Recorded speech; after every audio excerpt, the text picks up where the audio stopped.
story about a past life of mine that happened in my lifetime. See if you understand what I'm saying.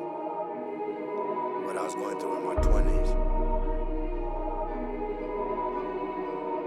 Blessed by the Almighty.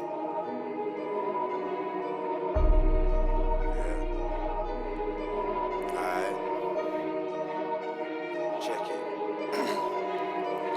He was 5'11", 242, short for what it do but diesel. He had a mean right, but what broke you was his 1-2. Sure, he could box, but he studied energy too. His tech was lethal, but he could spar with you.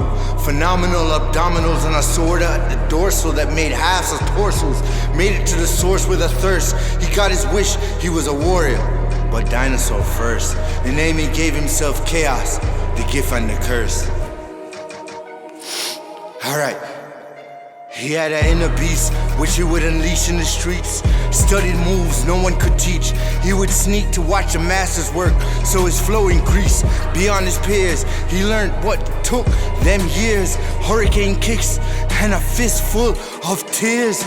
In mid-fight, he would switch gears. His greatest fear, he could reach a plateau where no one else was there. He studied the Tao to keep seeing clear.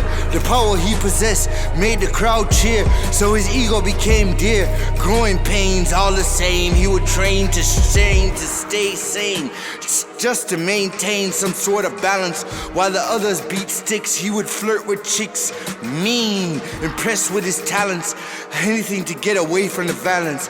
He didn't want peace, what he wanted was a challenge. He was 5'11", 242, short for what it do but diesel. He had a mean right, but what broke you was his 1-2. Sure, he could box, but he studied energy too.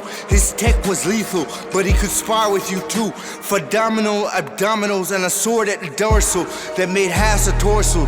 Made it to the source with a thirst. He got his wish, he was a warrior, but dinosaur first. The name he gave himself, Chaos, the gift and the curse. Chosen at his prime by the divine, he became immune to time, taking out his mind. He learned the power of will till his only line was closing time. Spitting one-hit wonders that stuck like slime. His only crime, he was under a sign, so he studied ninjutsu to jiu-jitsu, tutored by Mitsu. His sword could block a missile. As the world changed, he became a strain. The beast was something he still couldn't tame, so he headed to the mountains to escape the fame and began building on his frame. He could spit a Dukins, pure tree, and savage flame. He would spar with gods like it's just a game, even if it meant he could lose his brain. He was on the edge, but not in his head. He said, I would never have to be in the red if I was dead. The indigo stayed up past his bed and moved into crystal instead. It was then he said, he got to make it to the source. No hesitation, this is my final destination. He was 5'11", 242, short for what he do, but diesel.